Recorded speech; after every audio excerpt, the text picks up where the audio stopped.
회원에게 돈을 전하며 청탁했는지 검찰 관계자는 이 회장에 대한 수사가 김명로비 청탁과 함께 최시중 방송통신위원장의 정책 부좌역을 대통령은 내곡동 사저건축 계획에서 잘못된 점은 바로 잡고 보다 엄격하게 관리하겠습니다.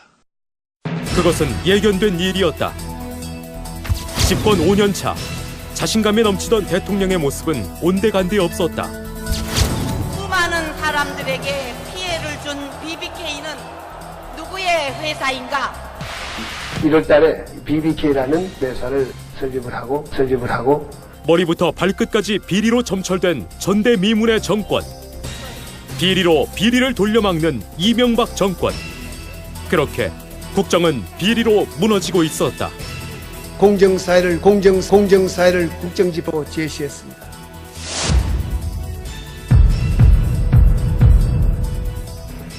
대통령의 말은 무색했다.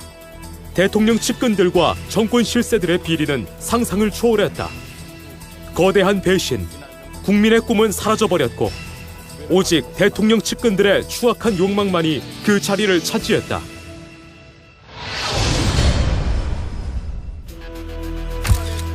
부동산 투기, 탈세, 국가예산 횡령, 불법 명의신탁 등 온갖 범죄 의혹이 있는 내곡동 사저 이전 계획. 현직 대통령 재임 중 부동산 투기 의혹은 전 세계에 유례가 없는 엄청난 사건. 국민의 혈세로 부동산 투기도 서슴지 않는 막장 정권. 선관위 디도스 공격 관련자들이 조직적으로 사전 계획을 한 정황이 포착됐습니다. 누나를 흠모한 27세 구급 공무원의 돌발 행동이라니. 정권의 모든 수단이 동원되어 어이없는 핑계로 범죄의 흔적을 지우려 했으나 국민은 결코 이 엄청난 반역 행위를 용서치 않을 것이다. 한나라당이 사이버 테러 당임을 분명히 밝혀줄 겁니다. 대통령의 친형 이상득 의원도 검찰 조사를 받게 됐습니다. 중요한 측근 비리 의혹의 핵심에는 당시 대통령의 친형인 이상득 의원이 있었다. 현금 8억 고액을 받은 혐의로 체포된 이상득 의원의 보좌관이 이상득 의원을 보고 금품을 건넸다고 3억 원을 추가로 받은 사실이 검찰이 수사하고 있습니다. 최시중 방송통신위원장의 무한 권력이 낳은 끝을 알 수 없는 무한 비리 사건. 양아들 정용욱의 검찰 소환 초읽기.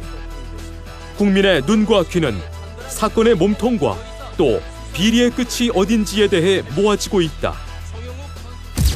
주시영 위원장이 이점에 대해서 이런 비리에 대해서 모를 리가 없고 관련이 없을 수가 없습니다. 저축은행 비리는 서민의 피땀 흘린 돈으로 금감원, 국세청, 검찰, 여권 실세 등의 전방위 로비를 벌인 최악의 비리 사건. 대통령의 사촌, 처남과 동선은 물론 예외 없이 형님의 이름도 거론되었다.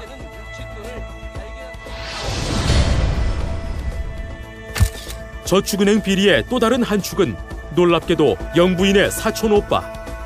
2008년 영부인 사촌 언니의 30억 공천 사기 사건을 떠올려보면 이 모든 것이 우연이 아님을 짐작해야 한다.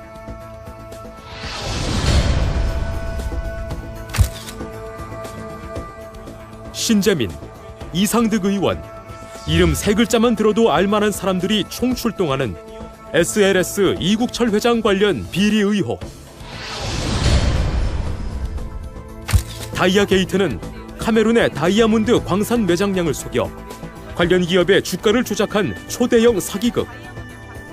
이상득 의원의 보좌관 출신 박영준 전 차관을 필두로 외교부, 지경부, 총리실이 조직적으로 개입한 의혹이 있다.